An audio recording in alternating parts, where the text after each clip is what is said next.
What is up, guys, and welcome into another episode of the Ain't It Funky podcast. My guest today is Jay Nield. Jay is a drummer, drum tech, and drum teacher based in the UK. Jay currently plays for UK-based band Syntara. In our conversation, we spoke about Jay's influences and the beginnings of his drumming journey, John Bonham's drum sound, Jay's drum tech tuning tips, favorite hand exercises, stage building, and more. If you enjoyed this episode, please subscribe wherever you're listening. The video version is available on YouTube as well. Thanks for tuning in, and enjoy.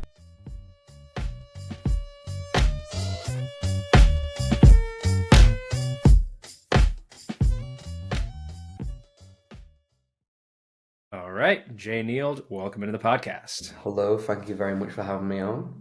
Jay, thank you for taking the time. Absolutely. So, Jay, how did you get started out playing drums? Who were like your early influences? Okay, so I was 2 years old when I first started to drum. It was my second birthday, and my great uncle bought me a drum kit, like a little kiddie drum kit, just to annoy my parents. So they were like, "This kid's got energy. We're gonna give him a drum kit, and it's the loudest instrument that he could possibly have. So like, we'll give him this, and then just let him hit it, and it's gonna really annoy the parents." So basically, I started drumming to annoy my parents, and then I just carried on with it. So if my uncle didn't give me that drum kit, I wouldn't have carried on. But when I was young, the first song I ever learned was "We Will Rock You" by Queen, because my parents are both like, rock and metal kind of like influence in music. So I started listening to all their kind of stuff. And my entry was Queen. So I started with like Roger Taylor from Queen. And then that over the years somehow turned into Slipknot. And then that went into things like Lorna Shore. And then obviously all of the great ones like Led Zeppelin and Cream and The Who. So like John Bonham, Keith Moon, and I'd say Roger Taylor were like the very early influences, because I also loved the energy of like Keith Moon. The way that John Bonham played was really cool when I first came across it, and then Roger Taylor just had like an incredible like feel and sound to his playing, where it was like when you hear him, it's like, oh, that's Roger Taylor, like that's cool, Yeah, with the hi-hat bark thing that he does. Yes, that is so cool. I still can't do it as well as him, but I have practiced that. Yeah. It's such a signature thing, man. As you say, when you hear Roger Taylor, he's one of those drummers that you really, it's him. Yeah, especially as you say with that hi-hat bark thing, because he'll play just a regular groove, but it would be hi-hat barking on every beat, and it's like, oh, that's cool. Yeah. And it's the same with Bonham as well, as you say. It's he's another one of those guys. I feel like sometimes if I'm sitting in a cafe or a restaurant, and then there's like Zeppelin playing in the distance, I can literally, I don't even need to hear the song. I can just tell by the snare tone. Yes, I'm like, that's John Bonham. It's so distinct. That superphonic, like Bonham thing is just. He tuned that immaculately. Dude, the drum sounds, oh my God, man. His drum sounds were so good. With the really low bass drum, the really high tuned snare drum and toms, it's just like a really nice like the difference in between each drum and the way they like speak to each other almost is like insane, especially with the kick drum, because that kick drum is just something else.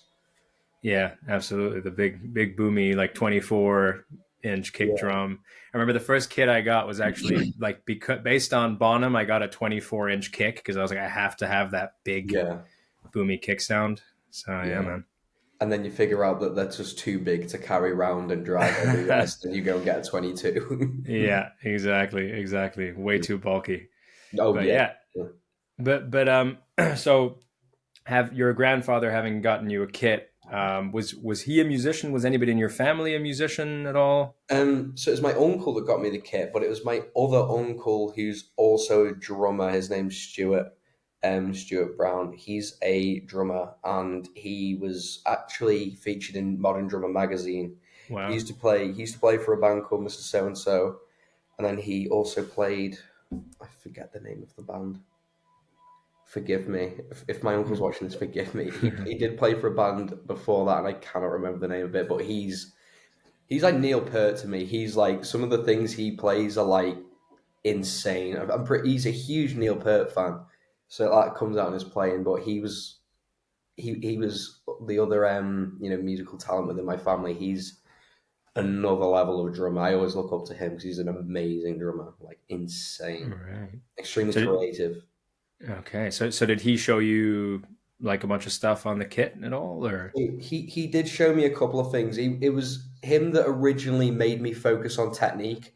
He right? didn't necessarily show me like fills and beats and that kind of thing, but he introduced me to like groups of seven, groups of five, and I was like, oh, so there's odd numbers now. Like we can have that, okay. Mm. And then I started looking into like stickings in seven and in five, and then on my own, I then went and explored that, and then I was like, oh, but I can play a group of five, but as 16th notes, it doesn't have to be quintuplets, and then that kind of stuff. So he kind of gave me like some like the basic knowledge of the more complex stuff, and then I went on my own with it and just started exploring with it. And then that's when I also started to figure out what everybody else was playing. So when I Mm. figured out like the basic blueprint for like some of this crazy stuff, I then started to watch other drums and be like, oh, so that's what they're doing. And it's kind of him that like entry like gave me the entry into that kind of thing. Mm, Right. Okay. And yeah. so, at what point did you kind of start getting into the rudiments? Like, at what age were you kind of get into rudiments or like the odd grouping stuff? So my first drum teacher, his name's Dave. How was I? I think I was like 8 or 9 when I had my first lessons with him.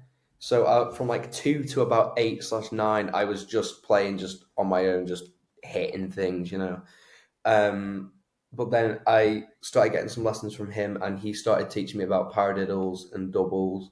And then he showed me that there's like multiple different paradiddles, and then my mind was blown, and I was like, "Oh, whoa, okay." So I was probably like 8 or 9 when I started playing them kind of things, but I wasn't taking them seriously because I was like, I'm never going to play this. And then a couple of years later, maybe when I was like 14, 15, I was just been playing more to like songs and doing cover stuff rather than like my own band kind of thing. So I was just playing along to songs and stuff. And then when my uncle started then showing me like the complex stuff, that's when I was like, wait, there's a whole other world of drumming that I've just not been, noticed. Like I've never noticed this before. And then when I got into that is also when I got into like, Rush Mm. and all of them kind of bands and like the more complex kind of stuff. And I was like, okay, this is a whole new world of music that I do not understand. But I want to understand it, so I'm just gonna have to just go in from the beginning and just go for it. Yeah. Yeah, yeah. And then when did you kind of start joining your first bands? What point was that? When I got to high school, I was 11. Was it 12? 11 or 12, something like that. I think it was 11. I started off on music, and I don't think there was like, I think there was like one other drummer in my school, and there was like a couple hundred people at my school, and there was only like one or two, maybe three drummers altogether. And I was in music class, and I was playing, what was I playing? I can't remember what we were playing. I think it might have been, it was an old 60s blues song, and they were like, oh, so you can play drums quite well? And I was like, I guess, I don't know. And then the teacher pulled me aside out of lesson, like in the middle of lesson, was like, we had a band at school called Soul Academy, which was like a 60s cover band, which was inspired by the Commitments. And she then told me that she wanted to bring it back because they haven't had a drummer to do it before like recently. So because I'd come back, they were like, right, we're gonna start this school band up again, which did covers of like we did a Stevie Wonder cover, we did I can't remember the name, Aretha Franklin, we did an Aretha Franklin cover, just all of that 60s kind of soul and all that kind of stuff. And that was like my first time playing with other musicians, and that was like eye opening as well because I was like, oh, so it's up to me to keep this together. Like I didn't realize that because I'm used to playing along with a band in my ears, just playing along to like Slipknot or something. And I was like, oh, so I'm the one who's got to like be in charge of what this band's doing. Like I've got to make everybody follow the song. And it was like, oh, okay, I really need to lock in on this now. So that was like my first like band, and then I joined with my friend Tom Hickey, who was on bass for that band in Mm. school. We started a band together, and we started playing like Led Zeppelin covers together, just drums and bass. Like at lunchtime, we played together. And then we had Nice. another lad called Alfie who played guitar. We started a band together. I cannot remember the name of that, but we played together for a bit, and then we honestly there's like 3 or 4 bands after that, maybe 5 or 6, and then I started to join. Um, I joined a guy called Jason Allen, who's a busker. He basically just plays. He plays in the street and plays music in the street, and he does it on a big scale though, and it's really cool. And he did like tours around the UK and stuff. So I was his drummer for that period, and then that then led me into Syntara, where I am now. Right, Yeah, right. absolutely. Nice. And the touring experience, where did you guys go on that tour with the guy who was the busker?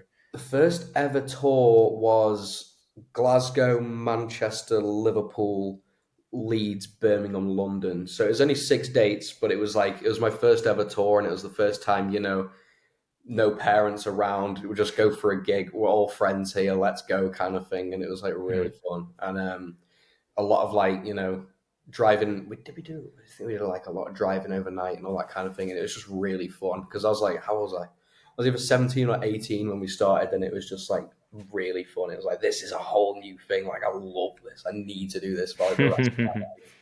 Yeah, yeah, I can imagine. Yeah, if you're that young, then obviously yeah, that kind of experience is must be eye opening, and It was unreal. yeah, man. So what kind of venues was that? What was like the capacity of the Anywhere from venues? like when we were like further away from like home, it was like like 90 to 150, and then when we're Right. close to home, it was like between like 200 and 400, that kind of range. Nice, Yeah, but then nice. after like the first tour with him, we then got invited on tour with a band called the Harra, where we were playing like anywhere from like 300 to 600 cap venues, and that was Sick. like a new like, oh, that's a step up. I was like, okay, this is progressed quickly. Yeah, yeah. And what kind of music was it? Did you say? So it was like pop with a rock and punk influence. So it was Okay. like imagine the 1975, but a little bit heavier, that kind of Okay. thing. Yeah, Nice. yeah, it's that kind of thing. Really fun to play. Nice. It sounds like you've had a very versatile upbringing with because you said, first it was like rock, Roger Taylor, John Bonham, Yeah, then it was like 60s blues kind of stuff, then like yeah, pop with more rock punk yeah, kind of influence. Nice, man. Then obviously Syntara is more yes. metal. Yeah. Syntara, we're like a progress. I call it progressive melodic metalcore. Okay. Progressive melodic metalcore is what I call it because it's like really like heavy, but it's really melodic and it's really emotional. So it's almost emo, but it isn't. Yeah, Right. we're a combination of genres. We are. Nice, nice, nice. And how many? Wait, how long has Syntara been going? How many years? So I joined Syntara in I think it was March last year. March between February and April last year, but they'd been going for a year before that Okay. without like gigging or anything. So they were just kind of focusing on making music and like getting the right members together, and then eventually it all came together when like me and the other guitarist joined, and All it right. all just kind of like fit together. Yeah. So it was Nice, about a year before I joined. nice. And so how many tours have you guys kind of done with that So band? we haven't done any tours yet, but we've just done Okay. like loads of shows just all over the place, like Nice, Bristol, Leeds, Manchester, Liverpool. We're playing in Burnley. I think it's the week after next. So we're just kind of scattering ourselves around the UK, and then at some point we'll hopefully like latch on to a band and play a tour with them, kind of thing. nice. Yeah, That's like the hope for the near future to distant future.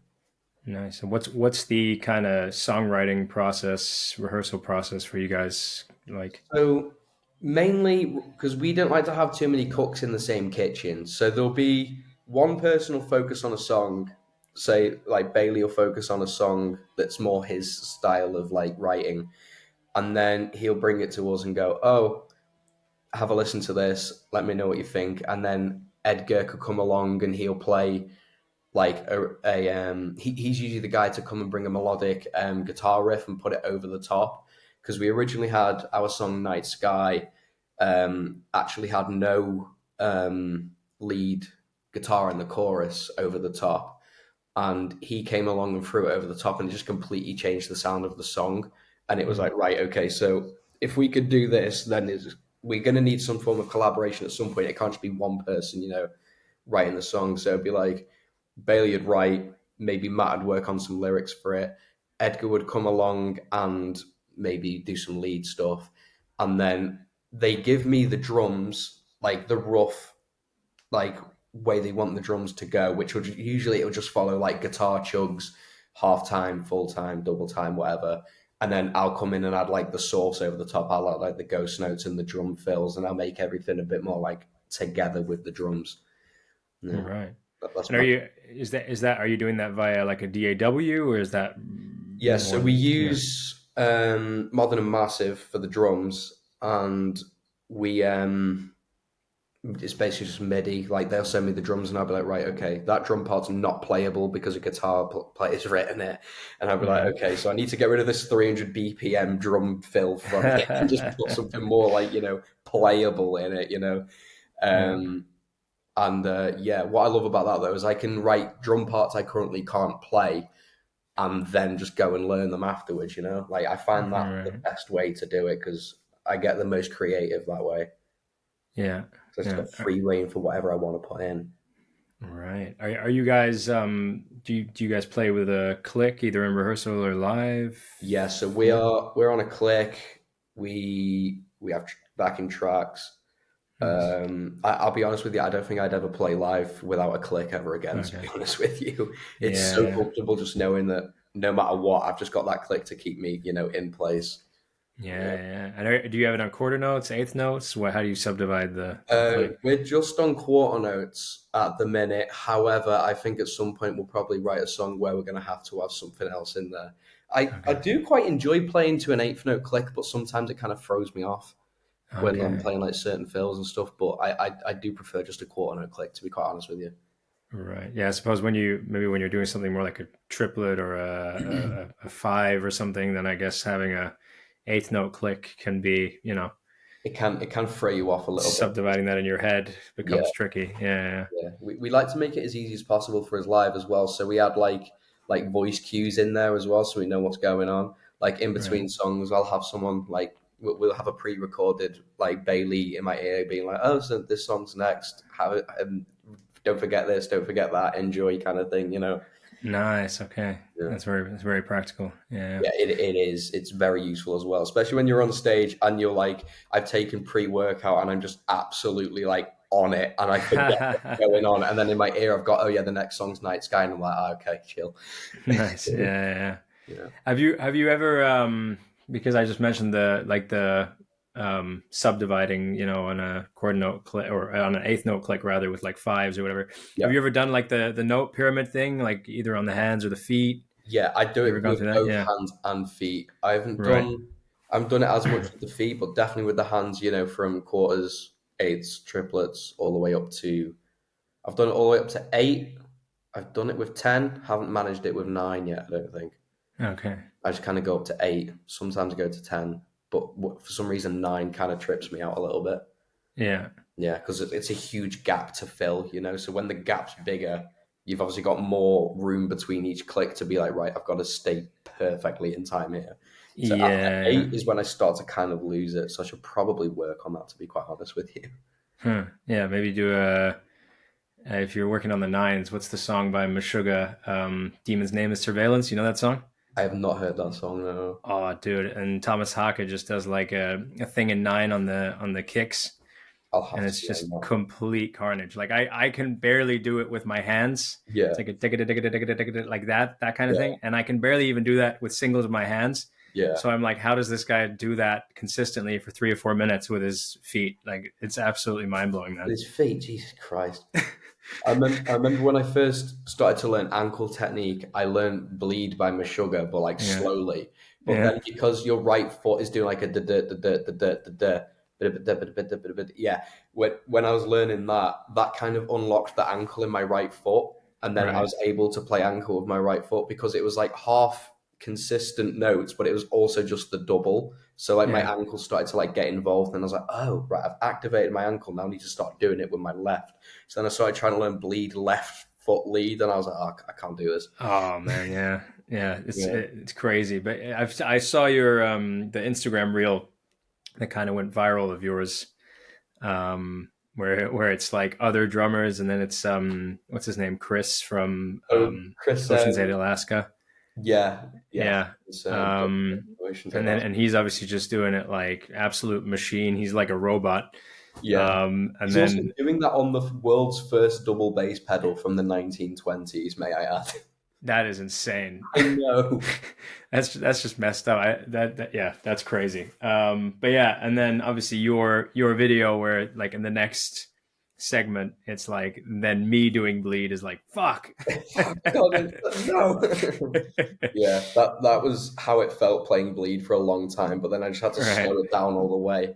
But the worst part of that song is because it's so quick, you need to have a specific, obviously, a technique to play it. But Yeah. playing the same technique slow is not the same as when you speed it up. So when you play it slow, you're basically playing it with full leg, and then as it speeds up, you've got to introduce, new muscle groups and stuff. You've got to like Right. slowly bring that one up. Yeah, I mean, I guess obviously the story goes. I'm assuming you know this that Thomas Haka, obviously he had to like completely relearn his double bass technique just for that song. I think the album took them what like 9 months, 8 months, 9 months to make maybe, and it took him literally all that time to like redo his technique just for Yeah. Bleed. Yeah, that's dedication as well. That is That's absolute dedication. dedication. That's yeah, Yeah, that's because insane. they played it at Download this year, and when I heard Bleed come on, I was like, oh god, his feet are gonna die. But he does it so chill. It doesn't like he hasn't even like bust a sweat or anything. He's just kind of like oh And wow. usually he's playing in socks. It seems like there's like a video of him playing it in socks, and you're just like, it's as if he's just chilling in his living room. Like Yeah, it's ridiculous. he'll play Bleed blindfolded upside down while underwater. Like that guy's just built different. Yeah, Yeah. dude, crazy, crazy. But so, like, speaking of metal drummers, who of like, or well, old drummers, new like modern drummers, who would you say for you, like from a metal standpoint, are the biggest kind of inspirations and influences? So when Slipknot released Point Five: The Grey Chapter in 2015, I then was introduced to Jay Weinberg, who Hmm. was originally a hardcore drummer, but he became more of a metal drummer, I think. Don't quote me on that, but that's what I heard. Hearing his drums on that was like an eye opener for like the metal drumming. I was like, wow, this guy's really cool. And then I became like obsessed with Jay Weinberg when I was a kid. I was like, this is great. I was like, this is absolutely amazing. So they went from Joey into Jay, and then I was like, Jay's amazing. And then it went on to what was the next drummer? I What? then became obsessed with Eric Moore, however. That's not metal, but I became obsessed with Eric Moore around the same time. Yeah, And then I got into Behemoth, and then I also got into Gajira. right. Hearing Mario, Mario. Oh, dude, yeah, absolutely. That man, monster. he hits so hard as well. It's like he hits with like he's just killing every single hit. It's just killing. But then most recently, it's been Eloy Casagrande. Dude, Yes. he might be the freaking best drummer in the world right now. Oh, I think he's the best drummer in the world. Full stop. Personally, he's It's invincible. completely surreal. Like watching those reels of his that he posts from the Slipknot shows, like the drum cams.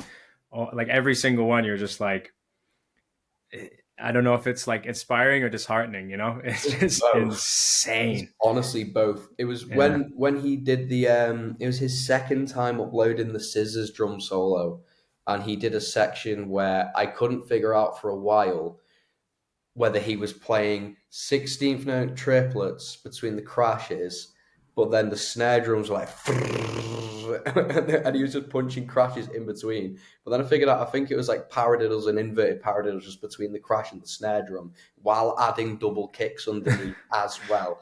And it was at something stupid like 240 or 260 BPM or something. But every note was like crystal clear. And it's like, how, why, how would you do that? You know what I mean? Like he's Mm. built different. Dude, completely insane. I have Yeah, definitely robbed a lot of his fills ever since I've learned more about him now, and changed my nice. style of playing as well. Yeah. Yeah. Have you been into Sepultura at all? Like the stuff that you did with them? So there's actually a small venue round the corner from my house called the Tiv, which Sepultura played and Eloy played it, and it's a 400 cap venue. And this show Wow. was like I don't know how long, it might have been 2, 3, maybe 4 years ago. And Sepultura played it, and unfortunately I didn't go because at the time I wasn't a big Sepultura fan. Right. However, since I've been like, this band's ace. Why didn't I just like pay more attention back then? But Yeah. I missed the opportunity to see Eloy in a 400 cap venue, which Uh, really, to this day, I'll never, you'll never see that again. Never see that yeah. happen again. Yeah, I've Yeah. really missed that opportunity. Man, madness, madness. But so let me go on to this. So you also drum tech, is that correct? I do a little bit of drum teching, yeah. However, I haven't done as much as I'd like to. Right. I more do like crew work, so I like build the stages and do that kind of thing. However, I have drum tech for a couple people. One of them is my friend Tom, from a band called Divinitas from Manchester. Mm. So whenever he needs a hand, I will go and help him out drum tech and tune his kit, do whatever for him, that kind of thing. Do a bit Nice. of my favorite thing's tuning and maintenance because I find that fun. Tuning a drum kit's like, I don't know, I just find it a challenge. I'm like, right, I need to make this sound good right now. Like I Right. just love that for some reason. Yeah, yeah, yeah. I guess having that kind of underlying, pressure to, you only have limited time to make it sound good before a sound check or a gig or whatever. Yeah, Um, I guess that forces you to do a good job. yeah, Yeah. absolutely. I've always struggled with tom tuning. Like I can tune a tom, but I can't make it sing. You know what I mean? I've always struggled to make it sing. However, when it comes to kick drums and snare drums, I'm really good at making both sound insane. Like that's my Right. speciality with tuning, like kick drums especially. Like I can make a kick drum sound pretty good if I try. What walk me through the process. What's the share the secrets if you are so inclined. Okay, so I don't know if it's because I'm a weak drummer, but when a bass drum head is too loose, it will. If it's too loose, for some reason I can't play fast. So I need it to be a little bit harder, where like on the with the rebound and the hit and everything. But what I also do is I fill the drum with as much as I can like get, like foam, like pillows, duvets. There's a whole duvet inside of my bass drum. Like there's a whole. It's literally full to the brim, but it sounds insane. Like it gets a triggered sound with like just the ear in the room. Like you can get a triggered sound out of it. It's really good. I spent a while on that trying to get that tone, and it sounds actually insane. But then Nice. one other secret I've got is with snare drums. I don't know if it's just my snare drum, but I have a pillow inside my snare drum. Wow. Okay. Yeah, I've got a that when you buy a DW kit, they give you like two small pillows for inside the bass drum, and I've got one of them inside my snare drum. Ah. Yeah, it Wow. makes a I huge. don't think I've ever heard of somebody putting a pillow in a snare. Yeah, yeah. I've never seen it happen before. I think I might be the first. Yeah, yeah, yeah. Well, I guess it immediately gives you like the smack and just kills the overtones Oh, without complete. having to like put moon gels or a Yeah, snare weight or whatever yeah. I've you want to put solded on off there. all the sellotape and stuff. I've just gone and put a pillow in the thing. I've just fully just done that. Huh. I'll have to try that one. We played a show in Manchester, and a friend of mine, Brad, came up afterwards and was like, "That snare drum sounds really good." And I was like, "I've got a pillow in it." I showed him the bottom, and he was like, "Oh, why?" And I was like, "Well, it sounds good." Yeah, there you go. There you go. As long as it sounds good, it doesn't really matter what you do to it. Exactly. Yeah. Yeah. But are you still how are you tuning? Are you doing like, because people will have all sorts of philosophies, whether it's like going round, one turn, half a turn, incremental turns, or star shape. Mhm. What's your kind of method of like when you're using the drum key? Well, it's got to be the star method, personally, because if you just go Okay. round, but because you're gonna warp your rim if you do one side, do it super tight, and then the next one super tight, you're gonna warp your rim by the time you get round to the other side. Mm. Um, so I personally, if I'm changing head, just take it off like loosely, so I do like half a turn on each one with the star method, take it off, new head on after wipe, giving it a wipe down and whatever, and then I'll put the rim back on, finger tighten all the lugs. I think I've got 10 lugs on my snare drum, so finger tight all 10, and then fist into the skin, try and get some of the glue, crack it. I don't know why people do that, but I just started doing it, and I was like, okay, sod it, I'll do it. So I just break the snare drum in, kind of break the head in, kind of, and then finger tighten it all up. And then one thing I do is I then go a full turn on each lug with the star method, and then I'll do it again. I'll do either 2 or 3 full turns, and then I tune the 2 lugs which are in line with the snare wire down slightly. Oh, Yes, so the 4 lugs actually, which are in line with the snare wire on the top, okay. I will loosen them off slightly, and that for some Right. reason really gets me a good sound. Huh. Okay. Yeah, Nice. And then the bottom, what, like super tight, super tight? Yeah. super tight. Yeah, because I quite like the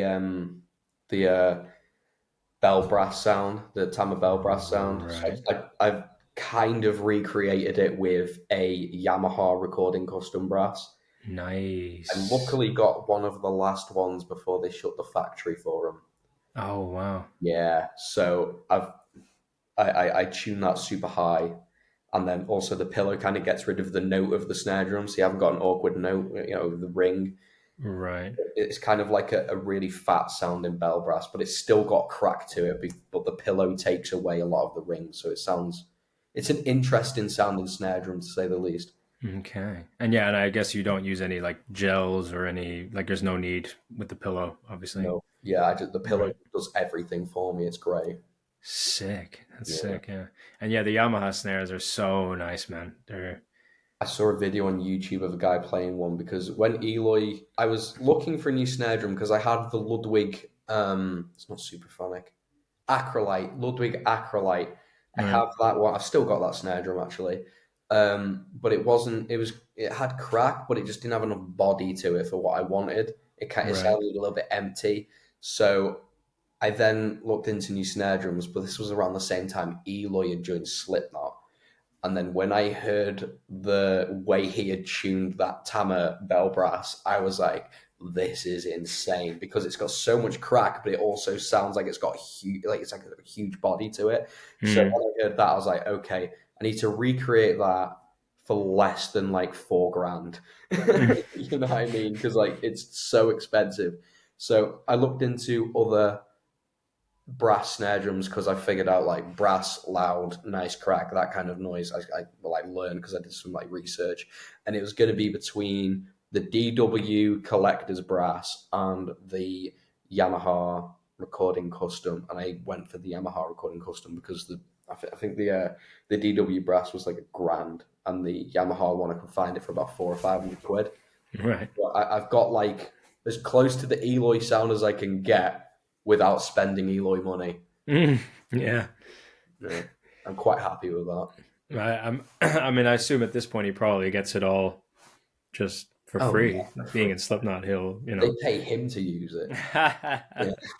Yeah, man.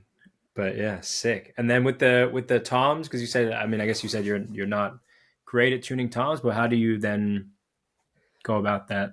So it was. What do I do? I just finger tighten everything, All and right. then I have an issue where I tune it really high, and then I'm like, right, that sounds really bad, and then I just back it off from being really high until I can get some sort of sync to it, and Okay. then I usually put a bit of sellotape, like nothing major. I really need to spend more time tuning my toms because I'm really not good at it. No. Okay. But I found a lot of the tuning of a tom can be solved by tuning the bottom head. So Right. if you completely slack off like one lug, that can change the sound of the drum completely.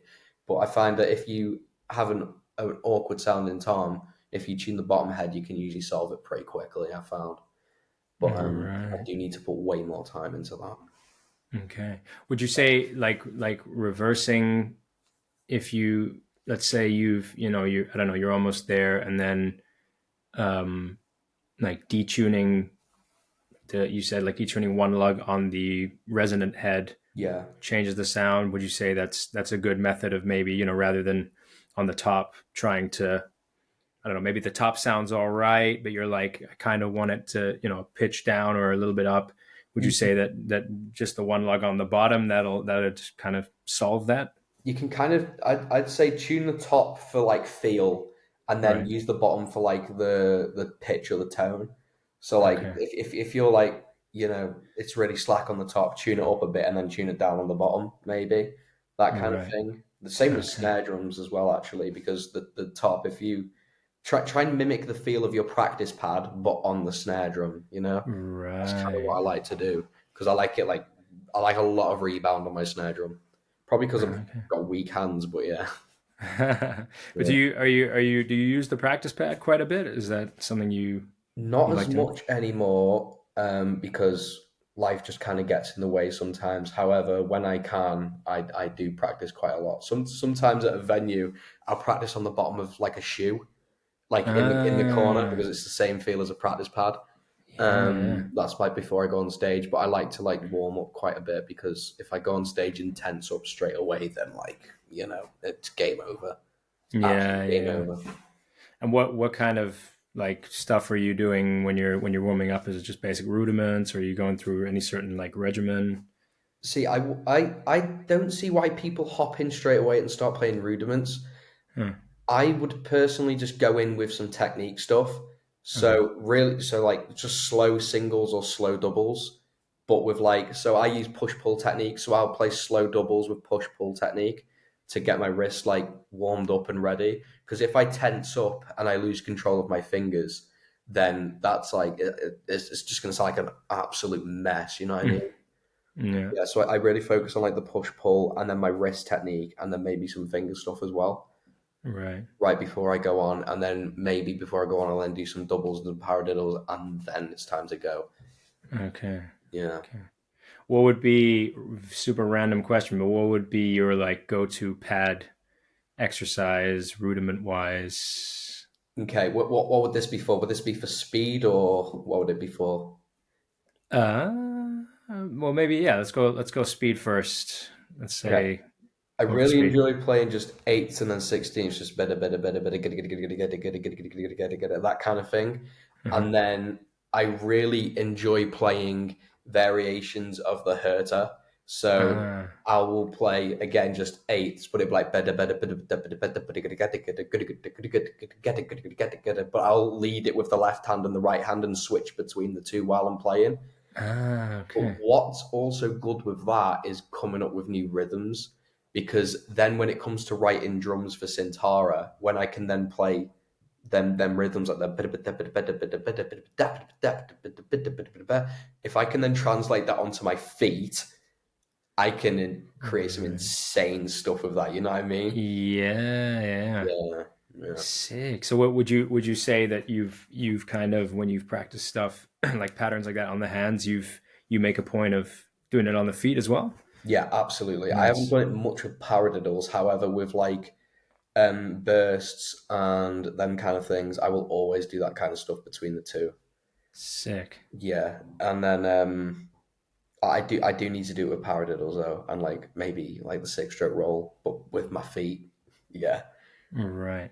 yeah, But then going so that I mean for speed that definitely sounds like something that'll get the hands cooking. But yeah. It does. Yeah, definitely. going for something like if you I don't know if maybe in your memory there's been any particular practice pad regimen, not necessarily for speed, but just maybe a favorite exercise, a favorite book, or something that comes to mind for the pad. Stone Killer. Stone Killer. Stone Killer. Have you heard of Stone Killer before? I think I've heard of the term. Who's that by? I cannot remember. I got introduced to it by my first drum teacher, Dave. And that was, I don't know if it's the correct way stone kill is meant to be done. However, it'd be like you play two on each hand, and then three on each hand, and then four on each hand, and then five, and then Sick. six, and then seven, and then eight, and then nine, and 10, and then do it all the way up to whatever the hell you want to do it up to. And then take the speed up when you get to the whatever number you're going up to, or you could go up to 10 and then come back down to 1.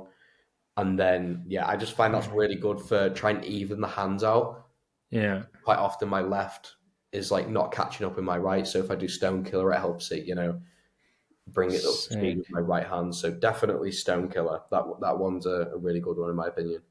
Nice. Yeah, if you Nice. really focus on the power as well and make sure every note sounds the same, you can really make your hands sound invincible.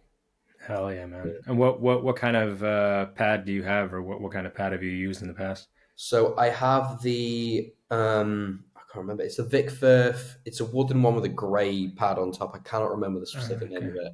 I use that one currently, but however, in the past I've also used the Meinl foam pad, where there's a foam rim on the top of the pad. That Yeah. one I found really helped with the strength in my left hand. Yeah.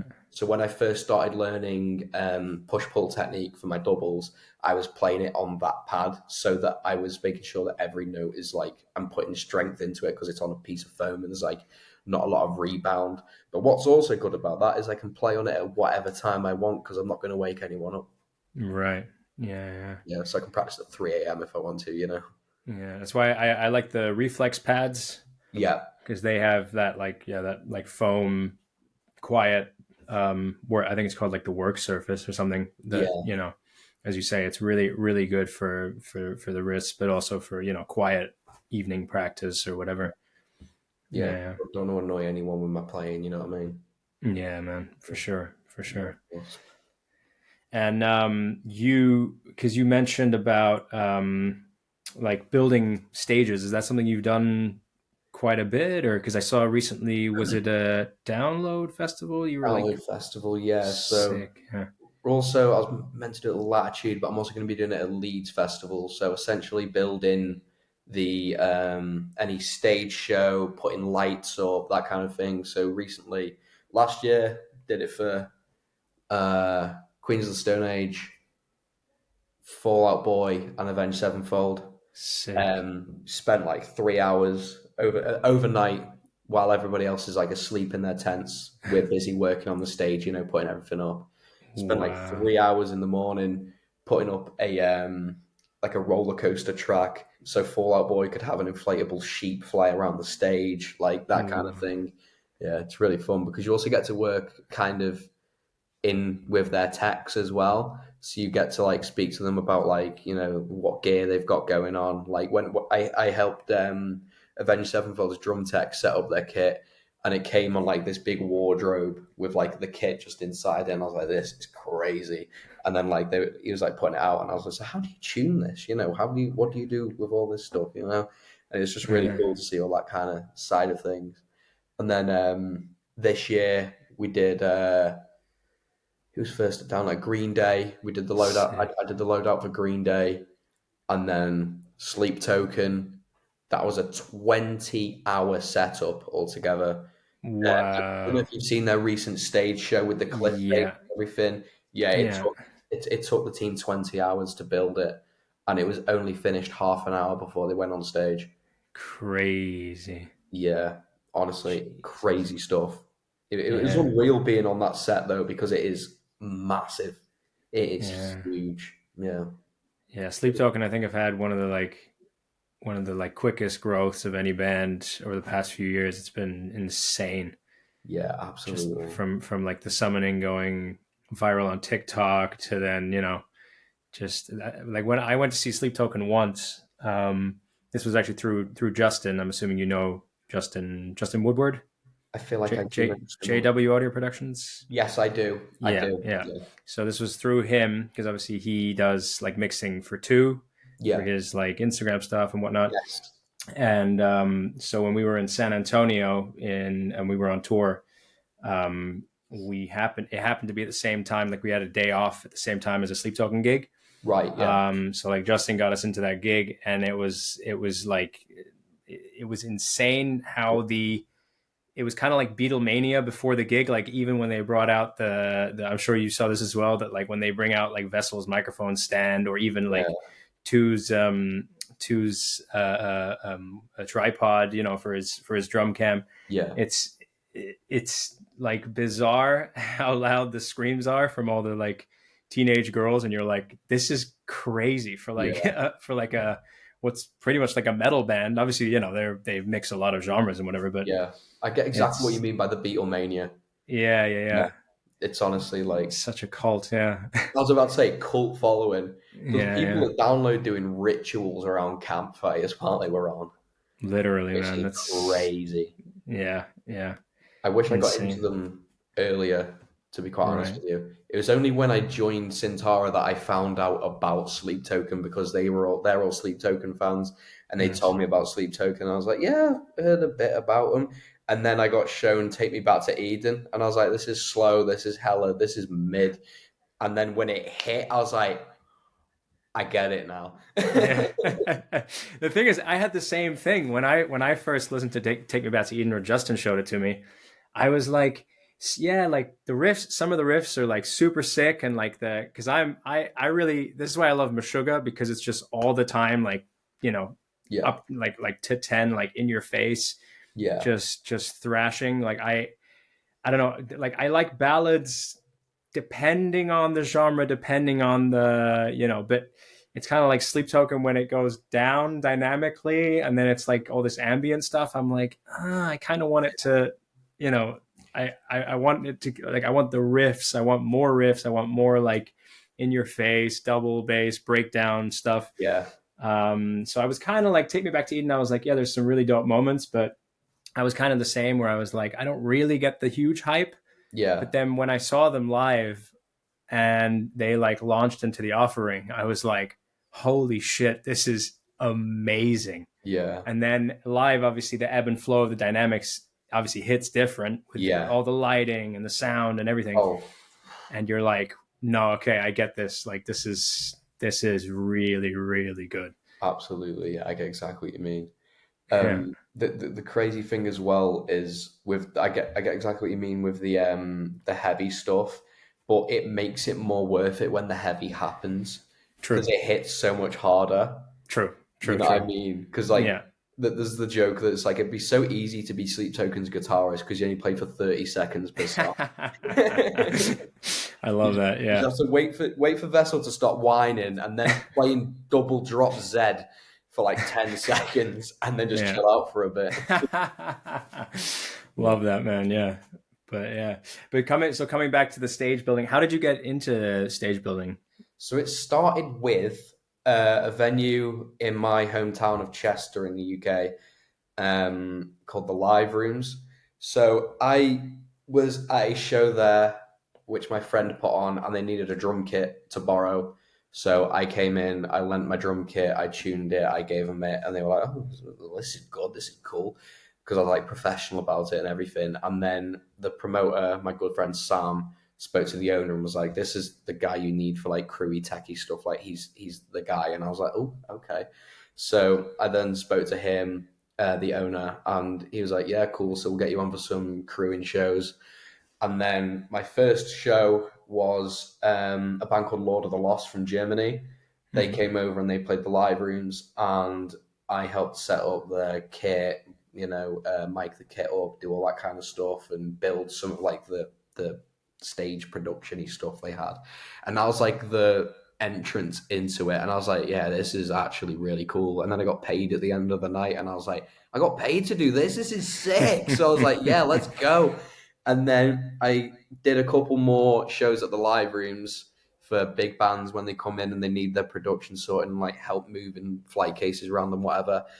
And then I just kind of like, I got a buzz from being up at 3 o'clock in the morning, loading a drum kit into a van. I was like, this is great. So that's when I then looked into like some bigger companies to see if there's anyone that I can like actually work for that do this consistently. And then I found a company called Music Consortium, and I applied for them and joined them. And now whenever they've got like some them shows going on, I apply and do that. So I'll be Sick. doing like I'm not sure if I'm doing Latitude Festival, but I'm definitely doing Leeds Festival, which is like another going back to like the array of music that I'm involved with. This would be for like Kendrick Lamar and Bring Me the Horizon. I can't remember the Sick. third band of the weekend. It might be Hosier, but yeah, we'll be doing their stage production as well at Leeds. Sick. Yeah. Amazing. And do you get to meet any of the artists like floating around? Do you get to bump into anyone? Yeah, they do knock about during the day, and they come up to the side of the stage and watch and all that kind of stuff. So I met I've met quite a couple of people. One that sticks out to me most is Blackstone Cherry's drummer. Ah, cool. After the show, I went round to the side and I was like, I really want to say hello to him because he's an absolute dude. And I was stood near him, and I was scared to go over and say hello because I was like, it's the guy. I was like, this is crazy. And he actually came to me and spoke to me because I have a John Bonham tattoo. And he was like, that's a Ah. John Bonham tattoo. And I was like, yeah. And then we spoke to each other about drums for a bit, followed each other on Instagram, and yeah, what a dude. Wow, man. Yeah, love Sick. that guy. He's amazing Sick. and hits Amazing. incredibly hard. Yeah. What's the guy's name? I don't know. Oh, I've forgotten. It's been a while since I've listened to Blackstone Cherry. I've forgotten his name. I'm trying to think if I've heard of him or not because I've never really got into Blackstone Cherry. I know about them, but I've Yeah, that's the best yeah. dad rock going. It's insane. Okay. Yeah, if you ever want dad rock, listen to Blackstone Cherry. It's great. All right. Yeah. But so I also see is that a downbeat hoodie that you've got on? Yeah, Downbeats. Yeah, Yes, I'm a huge dude. fan of Downbeat. Shout out Downbeat as shout well. out Craig Reynolds, man. He's Absolutely. dude, I love the downbeat. It's one of the like few podcasts that I'll listen to religiously. Oh yeah, same here. Yeah. What do you think of the new album? If I'm honest, because I've been a Stray fan since when did I discover Stray? Well, actually, I guess I discovered them when like Guillotine came out Yeah, and that album, and then obviously I went back and listened to all the other stuff, and then I've seen Stray quite a few times, yeah, um, and obviously following. I mean, of course, I discovered them through Craig, yeah. and being a big fan of his and his whole like online banter and persona. He's such a I love it. character. It's so his good. his humor is amazing. But yeah, to come back to your question, so the new album, to be honest, I wasn't like, I don't know, like after the last album I was a bit like, Mhm. maybe I need to give it more listens, but I wasn't the biggest fan personally. See, What did you think of it? as a big gym head, like I go to the gym all the time, that Okay. music is perfect for going to the gym. Like it's Right. as soon as I get in the car and I put like am I allowed to swear? Yeah. Like Oh yeah, go for it, man, go as for as it. soon as I put "Fuck Them All to Hell" on and I put that on, I'm like, right, I'm ready to just go and hit like a new PR. You know what I mean? Like it's honestly, like that music is insane. Obviously it's just angry Rage Against the Machine. Yeah, true, And true. new, yeah. Yeah, I really enjoy it. it's sick, man. Have you seen them live? Yeah, I saw them in London with Spirit Box and Periphery. That was What a the this show! this this tour that they just did with Spirit Box, right? Where they were headlining. I Yeah. went to that. I went to that gig here in Berlin. Oh, really? Yeah, yeah, yeah. Cool. Dude, Was it? crazy lineup, man. Insane, dude. Yeah. Like, I'd never seen Spirit Box. I don't know about you if you've seen Spirit Box, but Yeah, they were headlining that show, weren't they? oh, Yeah, dude, that's yeah, been yeah, right. yeah. But had you seen them before, or was that also your first time? That was my first time seeing Spirit Box, yeah. And Yeah. that was because after Stray, so we were mainly there for Stray from the Path Right. Okay. because me and my friend Louis were huge like Craig fans and Downbeat fans and Yeah. Stray fans. So we were mainly there for that. We didn't really like Periphery, if I'm quite honest with you. Like Okay. we were just a bit bored. So we went and got a hot dog.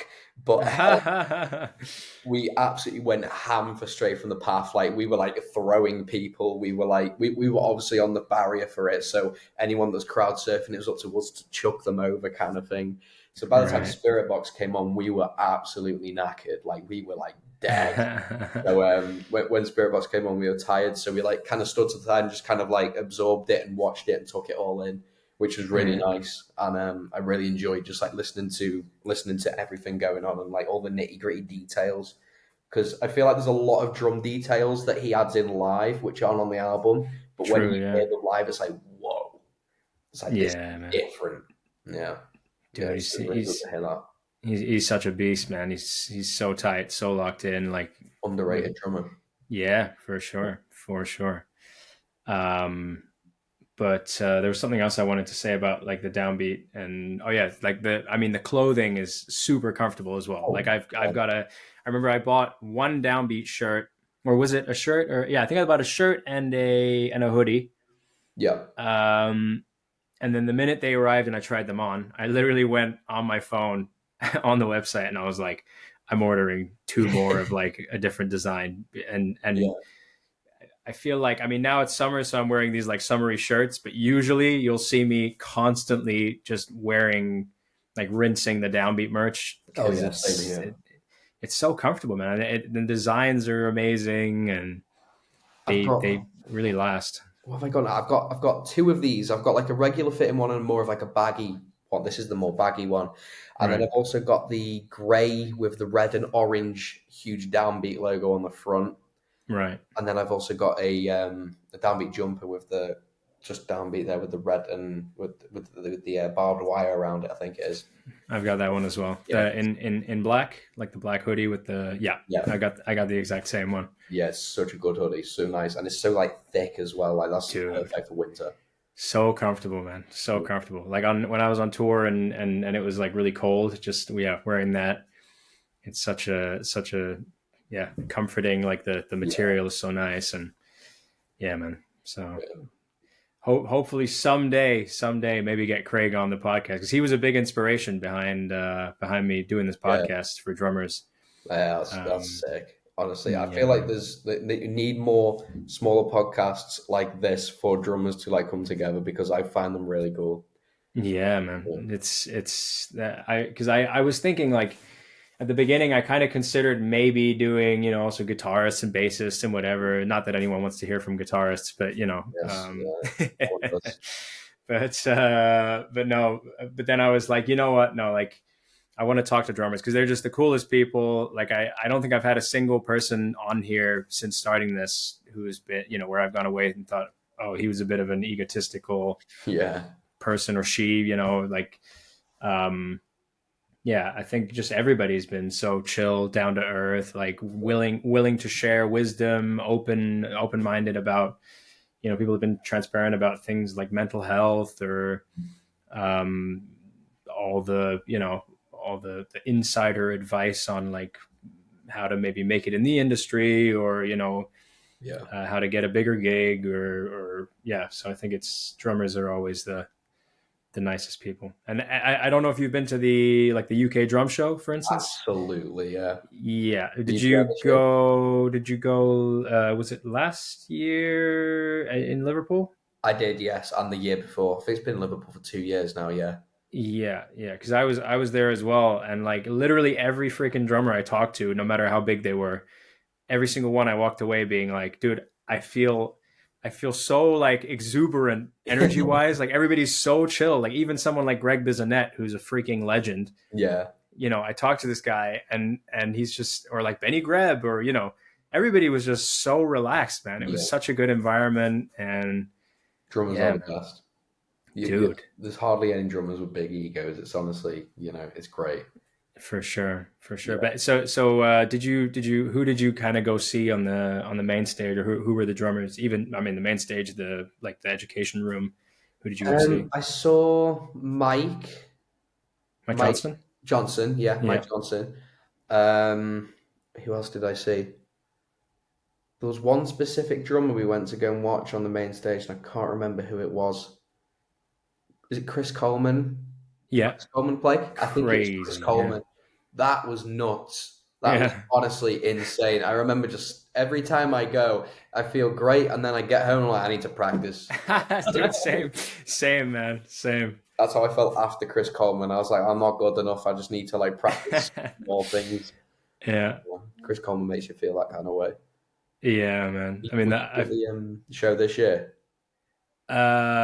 not, wait, when was the one this year? I'm trying to think. It's in September. Oh, it's coming up. Yeah.